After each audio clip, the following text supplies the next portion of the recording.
Hi guys, I hope you're doing really well. My name is Sarah and welcome to What the Horror, the channel where we talk about horror movies, old and new.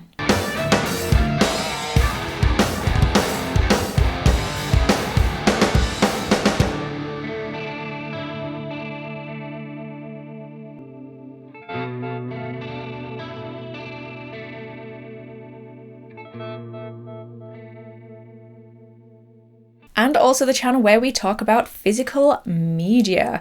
It's been a while since I've done one of these episodes. I was thinking about it and I think it was back in last April, not this one gone, but the one before, since I did an update of my physical media collection. So it's been a minute. But as you probably saw from the thumbnail and the title, we are doing another collection update today. We have quite a few to go through. Ooh, we have a pile of physical media. Ooh, let's put that pile back down there. So I'm going to break it down into my new Blu-rays and my new 4Ks because this year I have been investing in my 4K collection. Okay, but starting with the Blu-ray collection, some of these are brand new purchases of films I didn't have, and some of them are just an upgrade from a previous physical media form. Okay, so first of all, we have Hereditary. Can you see that, or is it shiny? You can see that. Hereditary. As a lot of you probably know, last year I worked with Zach from CC's World on the horror history episode on Paymon on Hereditary, and going into the episode I had never seen the film before, and I figured that it was quite a milestone in my YouTube career, so I wanted to have a copy of it as physical media, just, you know, for memories and nostalgia. But I'm really glad I have a physical copy of this as well because I love this film. It's incredible, and I think it's such a shame that it scared some people so much or made them feel so uncomfortable that they can't bring themselves to watch it for a second time, because I think I watched this 3 or 4 times in the space of a week and watched it so minutely that I just love it so much. As far as special features, there's only 2 on here. There's 8 deleted scenes and a featurette, Cursed, the True Nature of Hereditary. So we're not spoiled for special features. I'll show you the back so you can see that. Woo! But I would say it's worth it to have this as a physical copy. Okay, next, so this one I got, by the way, I should probably say that some of these are not horror. I think there's maybe 3 or 4 that aren't, but I figured it's my whole physical media collection update, so I wanted to include these as well. I haven't gone mad in the last 12 months. I've really limited myself to fewer pieces, so I figured I'd put in the non-horror as well. So the next one is actually a double feature on Blu-ray. Can you see that, or is it shiny? I'm going to be doing that with every single one of these. So this is the double feature of Top Gun and Top Gun Maverick, which I bought last year because this is something that I will always regret. I didn't go to see Top Gun Maverick in theatres. I know. I have been waiting for this film since it was announced. I've been waiting for this film since the trailer came out in 2019. I have been waiting for this film since 1986 when the first Top Gun came out. And for some reason I thought, no, the cinema, it's expensive. We've all got to save our pennies, and I will wait and have a physical copy so I can watch it again and again. Ugh. Past Sarah. What the hell does she know? So I got it on physical media and instantly fell in love with it, and it instantly became one of my favourite films ever. It became part of my blood and my DNA, and I was kicking myself as to why I had not gone and seen it in theatres. But it also surprised me that, considering that I loved the original Top Gun, I didn't have this on physical media, so I figured why not buy the double pack. This one is a lot better for special features. In the Top Gun one, you have the legacy of Top Gun, Danger Zone, the making of Top Gun, commentary, best of the best inside the real Top Gun, and several training featurettes and more. And the Maverick one, oh my goodness, if you like action films, or if you like the Top Gun films or Top Gun Maverick, watch the special features. They are some of the best I've ever seen. It's so fascinating to see how they made it, what the actors went through, the training level, the input, just learning how they actually shot it with the actors filming within the planes themselves, learning to actually fly the planes. But yeah, Top Gun Maverick, cleared for takeoff, breaking new ground, a love letter to aviation, forging the Dark Star, and music videos. So yes, double feature, Top Gun Maverick. Okay, next is Megan. Woo, Megan. So this is the only one, I believe, of 2023 movies that I have bought on physical media. Yeah, I've not actually bought any of the others, which is surprising because Scream 6 is out on physical media, and as some of you will know that Scream is one of my favourite franchises of all time, favourite horror franchise, and I've always rushed out to buy the physical media as and when I can. And this time I just haven't. This is the first time where I haven't got that I must have that in my collection. I think it's because the 6th one was my least favourite in the franchise, and while I will get it one day, I'm not desperate for it. But I did buy Megan, and I do intend on buying Evil Dead Rises. Special feature wise, this apparently includes unseen and theatrical versions of the film. So it says, Unseen edition includes more blood, more violence, and more Megan. Also, you have a new vision of horror, bringing life to Megan and getting hacked. Now, I haven't actually watched these special features yet, but I will do. Okay, so next we have Malignant. That's shiny. Oh, you can probably see yourselves in the reflection of that one. Hi. Okay, so recently, if you've been watching my episode, you'll probably notice that there's been a lot of James Wan, Leigh Whannell content. I mean, you know that I'm a complete fangirl for them too. And while I have nearly all of Leigh Whannell's films in my collection, I realised that I was missing some James Wan ones. So I had to get Malignant, especially because this was one of my favourites from 2021. It's absolutely balls to the wall bizarre, and I absolutely love it. If you haven't seen Malignant, I would highly recommend it. It's got lots of little nods to Wan's previous films like Insidious and Saw, but it's definitely its own creature and is so unexpected as well. Even if you think you know him as a creator, this one is a little bit more experimental perhaps. As far as special features go, we have Malignant, James Wan's visions. Groundbreaking filmmaker James Wan takes us behind the scenes for a look at his latest film, Malignant, a genre-bending thriller, which, if you think about it, he has always done. Insidious is multiple genres, as is Saw. The Conjuring perhaps less so, but, you know, he's definitely a genre bender. But yeah, I had to have this in my collection so I can make my Leigh Whannell and James Wan collection complete. Okay, next one is another non-horror one, and another one that I just had a hankering the other day to watch this film. I hadn't seen it in a couple of years. I love it. I wanted to watch it, couldn't find it anywhere, and I thought, well, surely I'll have it in my physical media collection. No. To my shock, to my horror, to my sad disappointment, I did not have this in my collection. So I thought, well, we need to rectify that, don't we? And that is The Terminator. Oh, I love this film. It's so good. What more could you want? A James Cameron intensity, and Arnold Schwarzenegger and Michael Biehn, and just great soundtrack. And also, you know, I said this is non-horror.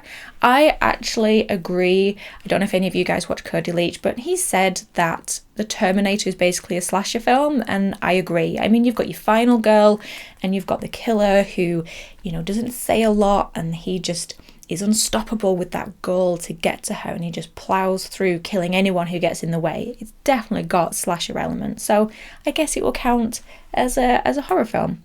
I'm just reading here. I don't know if this has special features. Am I being completely blind? Yep, I am. Special features.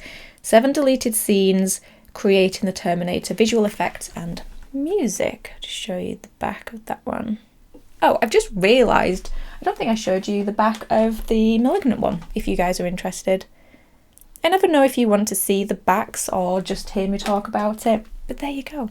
At least you can then pause it and read for yourself what's on the back. But yes, Terminator, another key investment on my Amazon wish list is Terminator 2 Judgment Day. So when it's a reasonable price, or I feel like I can treat myself, then I will be getting that one as well. Oh, I am so happy with this next one. So I don't know if they had it in America, but over here in the UK, we had Amazon Prime Day, and that's where I treated myself to a couple of these. I think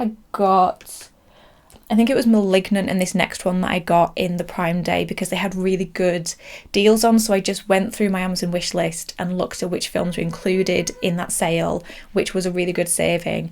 And this one really was. So I've had my eye on this one for quite a while, but it's always been quite pricey because it's actually a 7-film collection, and I just haven't really felt like it was justified spending that amount. So I was thinking, okay, future Christmas present or birthday present. But I'm actually working on a few episodes this year around these films. So this seemed like, well, it just seemed like fate. It was on offer, and I'm going to be doing episodes around this world. And that is, the Conjuring Universe. Oh, ain't it so pretty?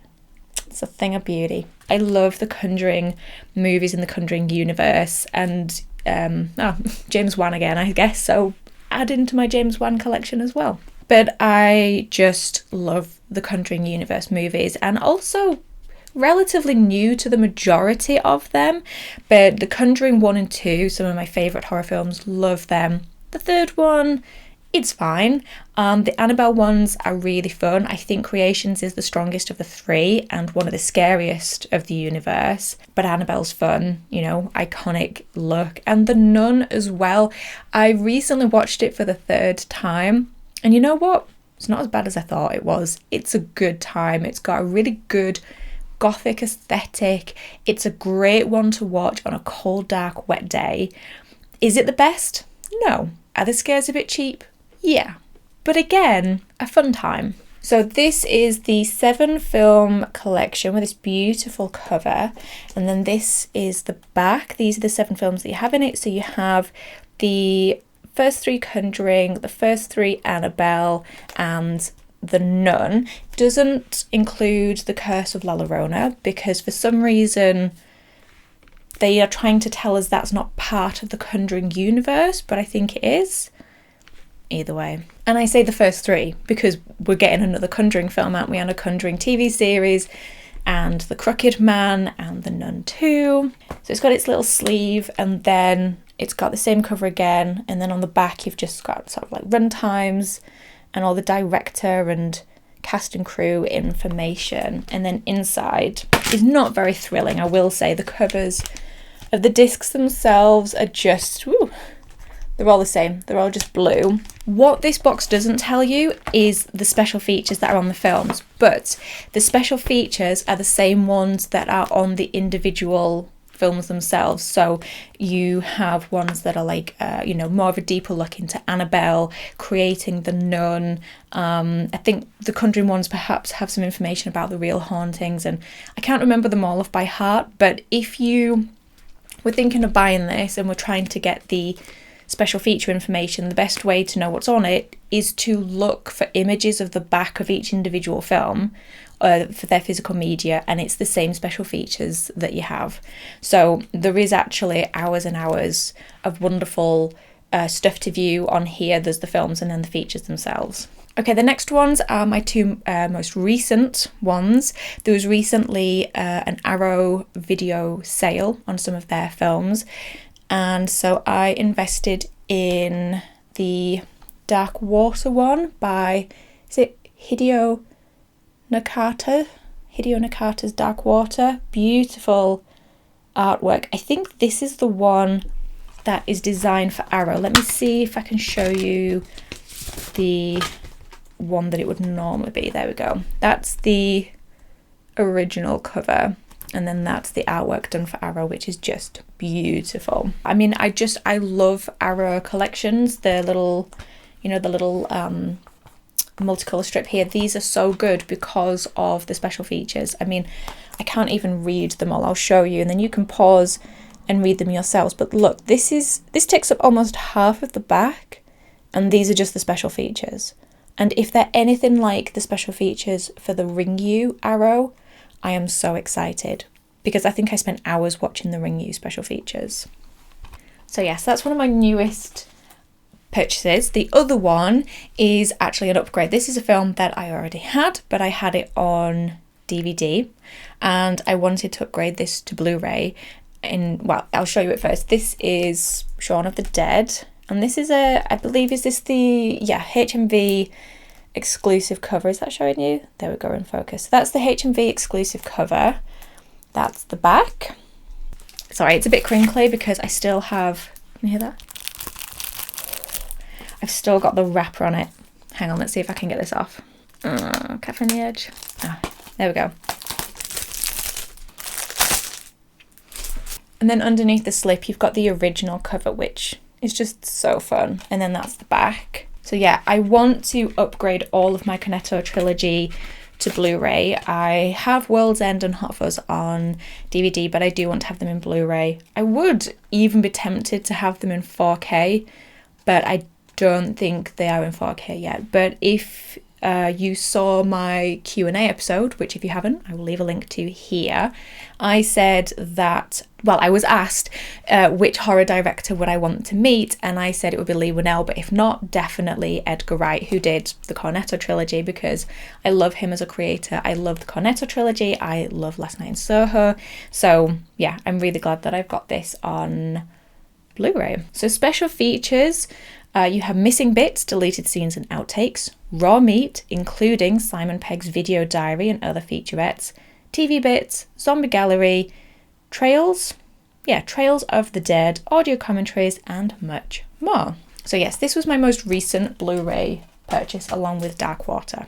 Okay, 4Ks. So the first 4K film I ever got was Joker with Joaquin Phoenix. Still not watched it yet. I've heard that you have to be in the right mindset to watch it and that it's quite heavy, so I've not watched it yet.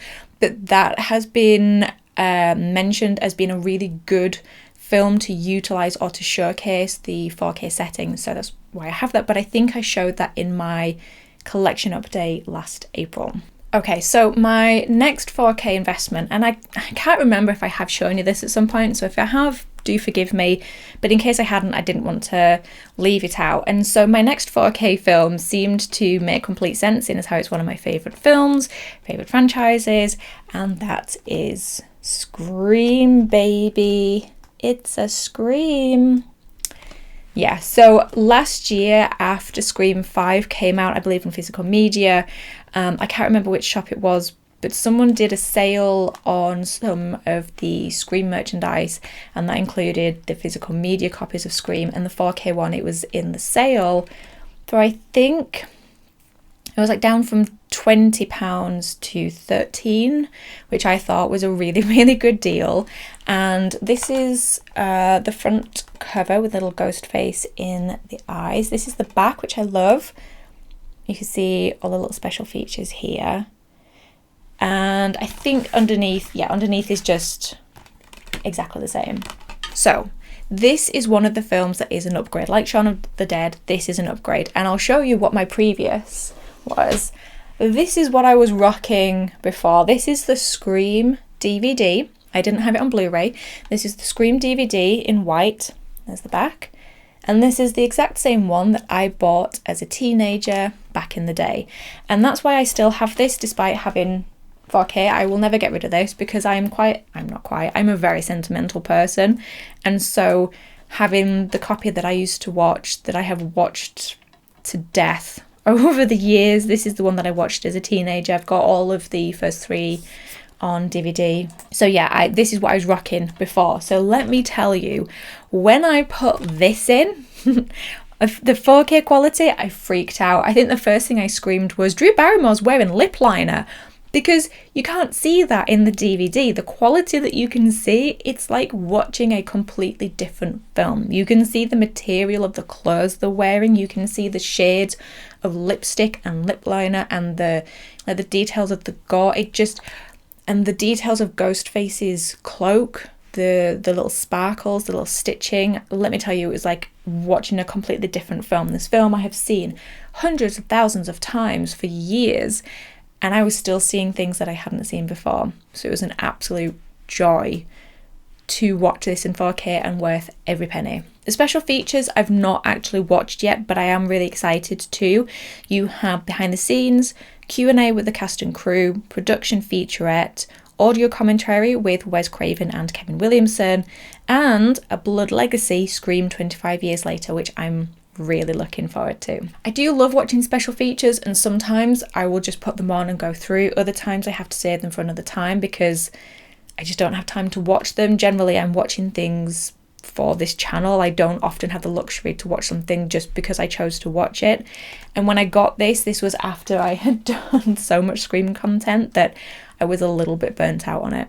Still on the subject of Scream, I also invested in Scream or Scream 5 in 4K, but also as my first Steelbook. This is my first and only Steelbook that I have.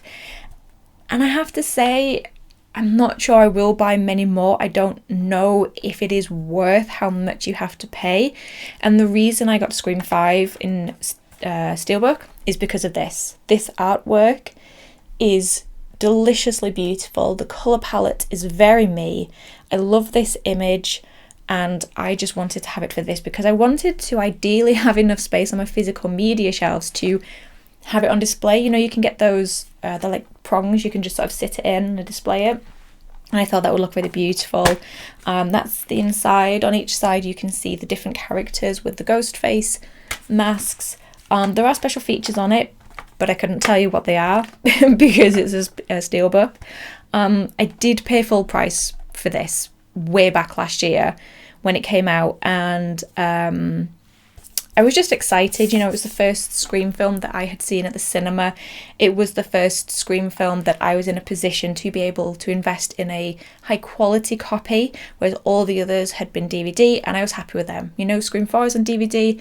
I've only just upgraded the first one. The rest I'm happy to watch on DVD, it's fine. This was just, you know, kind of to mark being a Scream fan, and just, we were all in love with this film. We were all celebrating and supporting horror, the moment that it was having, and I just wanted to be part of that and having seen it at the cinema. And so yeah, just this, investing in this just kind of marked that. But like I said, that was the last one that I went out to rush and buy. Scream 6 will probably be in my collection as a Blu-ray and as and when I'm ready. Okay, this next one I went out and I rushed into the town centre to buy on the day that it came out. I even took the day off work to be able to rush in and buy it. And that is Baz Luhrmann's Elvis. I love this film. I loved it so much last year. I think it was my favourite film of last year, or if not my favourite, then certainly tied with another one. I have been a big fan of Baz Luhrmann for many, many years, from Romeo and Juliet times. I've also been a big Elvis fan since I was very little, and so, well, this was a no-brainer. This was a combination, a collab, a merging of worlds that I was so excited for, and I just absolutely loved this. And so, yeah, I knew I wanted to have this on 4K purely because Baz Luhrmann's films are a visual spectacle, and they're delicious, and they're so bright and beautiful and ornate. And I think that a film like that, if you're able to, is a good one to enjoy to the highest level of quality you can. If you can't, or you don't feel like you need to, then that's okay as well. But for me, I felt like just for the visuals, I wanted to see it how Baz had intended it to be seen. So yeah, this is just the sleeve. It's the same underneath. I've just realised the sticker is covering some of the special features, but I think that says larger than life, the story of Elvis, rock and roll royalty, the music and artists behind Elvis, fit for a king, the style of Elvis, Viva Australia, recreating iconic locations for Elvis, and Trouble music video. That's the back. This is one that I had to have, and you know, again, 4K, quite pricey, but I haven't been buying loads. I've been picking up very specific films, and this is one that I wanted to have in that format. And I will also say that I love, if you've seen the progression of the physical media, so you have DVD, Blu-ray, 4K, and each one has a different cover and a different stage of Elvis's life as it progresses. So DVD, he's in his pink suit, that one. which is where he's 19. The Blu-ray has the 68 comeback special black leather outfit, and then the 4K is the international performance in Vegas, the white jumpsuit. So I like how even in the progression of quality of physical media is the progression through Elvis's life. So like I was saying, that one was one of my favourite films of last year, and the other one was Top Gun Maverick. And you may be saying to yourself, but Sarah, you've already shown us that one. Well, the story goes that, as I say, I didn't go to see it at the cinema, and I really regretted that. I felt like I'd missed out on experiencing it in a certain way. And so when I bought it on Blu-ray, I was then also bought it for Christmas on 4K, just so that I could experience it maybe closer to how it would have been in the theatre. Yes, so that was a lovely present by someone very special and very thoughtful. And I just love this film. I thought Elvis was my favourite of last year, but more and more Top Gun Maverick sort of edges in there. I mean, they're definitely 50-50 if nothing else. This is the back, so you can pause and see if you want to. I think this one, it might be the same special features that are on the Blu-ray. I could be wrong. But anyway, they advertise it as over 80 minutes of bonus material. And let me tell you, it's worth every second. It's fascinating to learn how they made this film. This is movie magic. And, the Top Gun films are very special to me for personal reasons. So it was just so wonderful to be looking forward to this film, and then for it to just live up and surpass every hope and expectation I had for it. Okay, another Christmas present that came along with Top Gun Maverick was Once Upon a Time in Hollywood. Is that focusing? I already had this on Blu-ray, but again, it's a very visually beautiful film, and I want my 4Ks to be ones that really showcase what the 4K can do, but also just some of my favourite films. Also because I feel like the extras and special features that go into it are just as important as the film, and this one has so many. This has 7 additional scenes. Quentin Tarantino's Love Letter to Hollywood, Bob Richardson for The Love of Film, Shop Talk, The Cars of 1969, Restoring Hollywood, the production design of Once Upon a Time in Hollywood, the fashion of 1969. So I don't know if I've shown you the back. There we go. So yeah, this is another one that is visually beautiful in 4K. The colours, the contrasts of the light and dark, absolutely beautiful. The transfer is incredible. Okay, so we've been filming for quite a while, so we're actually down to my last one. And this is probably, I was going to say it's my favourite, but I don't know if it is actually. I've had some really good physical media purchases, but so this one, I was given some Amazon vouchers by one of my friends for my birthday earlier in the year, and I held on to them wanting to use them for something that I really wanted, something really special, and I decided that I would invest in this piece because I was going to be doing some episodes on this film, and I also just wanted it in my collection. It's one of my favourite films, one of my favourite horror films. It's a film that's very special to me, and so I was very excited to add this to my collection, and it seemed the right choice for a birthday present. But that is Saw on 4K, and this cover is so beautiful. I mean, Billy the Puppet, but you've got little saw blades in his eyes, and then he's got things written on his face. I think it says, "Greetings and welcome. I want to play a game," written on his forehead and cheeks. And this is the back. Some more beautiful artwork here. You've got Amanda in the reverse bear trap. I think you've got Detective Sing and Tap there, and lurking here you've got Zep. So prior to this, the first thing that I had Saw on was on DVD, and there's the back. So this is what I originally had it on, and then I decided that I wanted to watch all of the Saw films, and so I then upgraded and invested in this collection of the first 7 films on Blu-ray. There's someone just shouting outside my window. They have the whole street and they just stood outside my house shouting. I think they've stopped. Okay, so yeah, I invested in this on Blu-ray. It has the first 7 Saw films, so 1, 2, 3, 4, 5, 6, and then Saw 7, also known as Saw 3D, also known as Saw the Final Chapter. This is great because I now have the first 7 films in my collection. However, none of them have any special features. None of them have any behind the scenes things or alternate versions. So in that way, in terms of that, not great. So the shouty kids aren't going to move on because they just sat drawing on the road outside my house.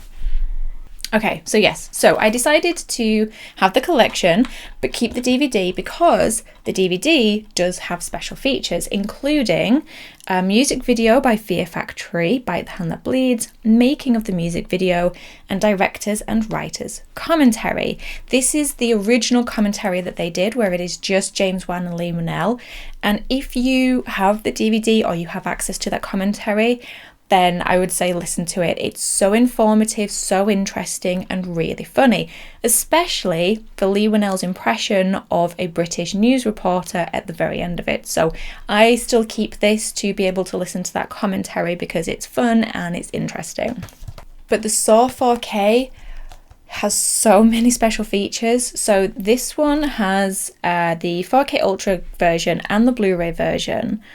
And the Blu-ray special features include Saw, the original short film, which you can also see on YouTube for free if you don't have access to this, a documentary called Hacking Away at Saw, an alternate storyboard sequence. And the 4K and Blu-ray special features have Game Changer, The Legacy of Saw, which is a documentary that I think they made maybe 10 years after Saw came out. Might be more recent. It's really interesting, really great. They interview people like Shawnee Smith, Tobin Bell, Carrie Elwes, and Leon James. There are 2 audio commentaries on the 4K. One of them is with James Wan and Lee Winnell and Carrie Elwes, but this wasn't made later on. This was made not long after the film had come out. So they did the first commentary, just James and Lee, then they did a second one including Carrie, which is great because James and Lee remember what they talked about in the first one, and so they try to talk about different elements and different things like that. So if you wanted a more well-rounded idea, they've got you covered. And Carrie is a wonderful addition because if you saw my Saw deep dives, which if you haven't, I will leave a link here, Carrie Elwes is one of Saw's biggest supporters. He loves the film. He's so proud of it. And to hear him talking about it and talking about them as creators is so heartwarming. It's wonderful, and it's really funny because they do more impressions. Lee loves to do different impressions vocally, but Carrie Elwes is really good. He does a really good Marlon Brando. And so you hear that in the commentary, and they've just got great chemistry. They make each other laugh. It's wonderful. And then the other audio commentary is by producers Mark Berg, Greg Hoffman, and Oren Cools, which again was done not long after the film had come out because we've since lost Greg Hoffman, who died, I believe, in 2005, early 2006, I think. This is part of the reason why I got this. I was doing my Saw deep dive and I wanted to be able to listen to the audio commentaries and watch the documentary, and this is one of my favourite purchases that I have made in a long time. It was worth every penny. So interesting as a Saw fan to love a film, to be able to learn new things. I logged the Game Changer Legacy of Saw documentary on Letterboxd, and I don't mind admitting this, that it actually made me well up. It actually brought tears to my eyes. Because sometimes in horror you have people who, you know, are angry if you like a film or angry if you don't like a film, or rip a film to shreds and say it's the worst thing ever made, like last year's Texas Chainsaw Massacre and that kind of thing. But there are moments where there's so much love and support and positivity in the horror community and around certain films. And Saw is one of those. For a film that started a franchise that is considered to be quite gross and bleak, it's so full of love and passion that it's so heartwarming to hear anybody talk about it, how much they are proud to be involved with it, how much they love it. And it was just so... There's an ice cream van going off. This is what happens when you film in the school holidays. I better hurry up and wrap this up before the friggin' circus comes through. Yes, it's heartwarming, it's informative, and a wonderful investment. Okay, so there we go. My physical media collection update. I'm so happy with some of these. If I had to pick out some of my favourites, I would probably say... yeah, if I had to pick out some favourites, it would probably be these, I guess. Okay, maybe... I don't know, just all of them. These. This and this. So these are some of my favourites of the editions that I've got in terms of film, in terms of how happy I am to have them in my collection, in terms of how good quality they are as either Blu-ray or 4K or worth it for the special features. But yeah, let me know out of the collection which were your favourites. Are any of these on your own wish list? I know I still have a lot on my wish list, but you know, they will come in time. This collection is basically what I have got since last April, so what, a year and 4 months this collection has been built up over, and some of them have been gifts from other people as well, which is really nice. But yeah, so there you go, my collection update. I hope you enjoyed it. Again, like I said, let me know which ones you really like, which ones are on your own wish list. If you found me through this episode, then, you know, have a look at my back catalogue. I do things like movie reviews, movie deep dives, the true stories behind the films, character studies of the villains, and there is lots of good content coming up, including the Conjuring Universe and the Saw Universe. So hit that subscribe button if you haven't already, and the episodes that I mentioned I will also link in the description box below. In the meantime, thank you as always for stopping by. I really do appreciate it. Take care of yourselves, and I will talk to you in the next episode. Bye.